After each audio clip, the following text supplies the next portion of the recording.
모습입니다. 유시원 씨에 대한 선고 공판이었는데요. 그 위치 정보 수집이랑 협박 그리고 부인 조 씨에 대한 폭행 혐의에 대해서 그 혐의를 선고하는 그런 공판이었습니다.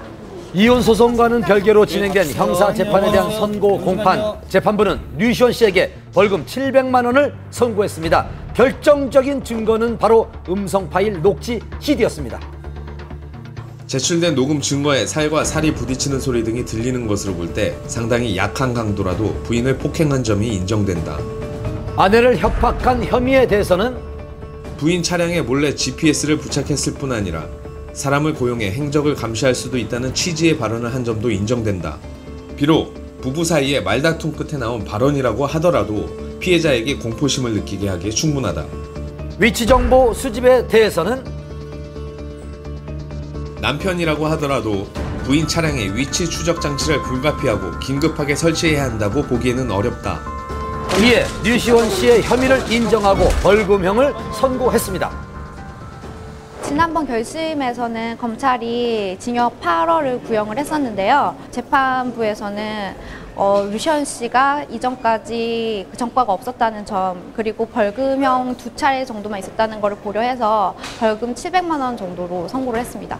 이번 선고가 이혼 소송에도 영향을 미칠지 귀추가 주목되고 있습니다. 물론 이혼 소송과 이번 형사재판과는 별개의 재판이지만 형사재판에서 일단 1심이지만 유죄가 선고됨으로 인해서 기타 혼인관계를 이제 지속할 수 없는 중대한 사유 중에 하나로 인정될 수 있기 때문에 이혼 소송에서도 굉장히 불리하게 판단할 수가 있죠.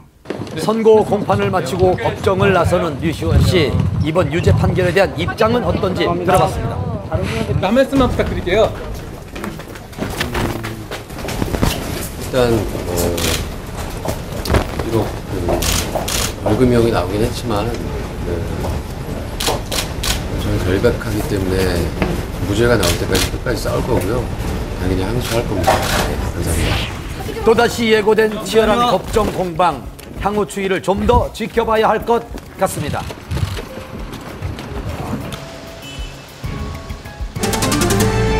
배우 정운택 씨가 지난 새벽 침을 뱉고 고성이 오가는 폭행 시비가 붙으며 무면허 운전도 적발됐습니다.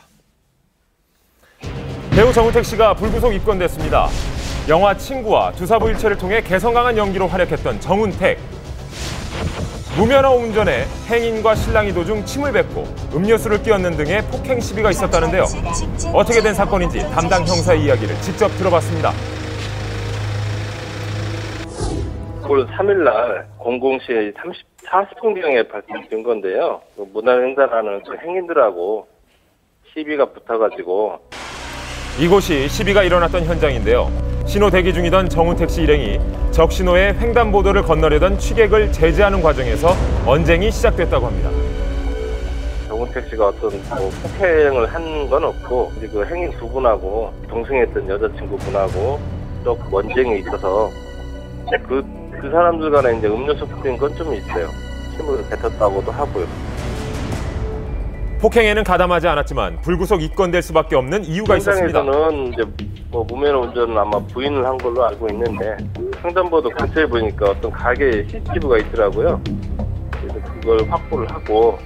여기서 주목할 만한 점은 그 정운택 씨가 2004년에 그 면허가 취소된 점인데요. 경찰이 그 CCTV 화면을 분석을 하고 조사를 하는 과정에서 지인이 몸살을 호소하자 정운택 씨가 스스로 자신이 이 차량을 무면허인 상태에서 운전을 했다고 자백을 한 것입니다. 정운택 씨의 불구속 입건은 이번이 처음이 아닙니다. 불과 2년 전 일반인과 시비 끝에 전치 20주에 달하는 폭행 혐의로 조사를 받은 적이 있습니다. 정운택 씨는 지난 2011년에도 한 차례 구설수에 오른 바 있었는데요. 당시 정운택 씨는 그 술자리에서 그 한 취객에게 사인 요청을 받았고 이를 거절하는 과정에서 다소 시비가 붙었던 것으로 알려져 있습니다. 당시에 그 취객은 향후 그 경찰 조사에서 자신이 정운택 씨에게 폭행을 당했다라고 주장을 했었는데 정운택 씨는 자신이 폭행을 한 사실이 없다고 그렇게 주장을 했었습니다. 결국에 이 사건은 정운택 씨의 무혐의로 결론이 난 바 있습니다. 평소 영화 속에서 개성 강하고 코믹한 캐릭터로 대중에게 친숙한 이미지였는데요. 때문에 고충도 있었답니다. 사석에 어떤 이 만나는 자리든 그 술자리든 그런 자리에 가면 아니 그 영화에서는 그렇게 재밌더니 왜 이렇게 말도 없이 가만히 있어요? 뭐 제가 기분 나쁘겠습니까, 정운택 씨? 그런 말들을 많이 하십니다. 그래서 연기하듯이 그런 그 아주 웃기게 자리를 이렇게 막 만들어야 되고 그런 게 굉장히 힘들었던 적이 많아요. 폭행 사건 후 공백기를 가지다 영화로 복귀를 준비 중이었는데요. 지금은 저희 이제 편집 작업과 이제 개봉날만 앞두고 있어서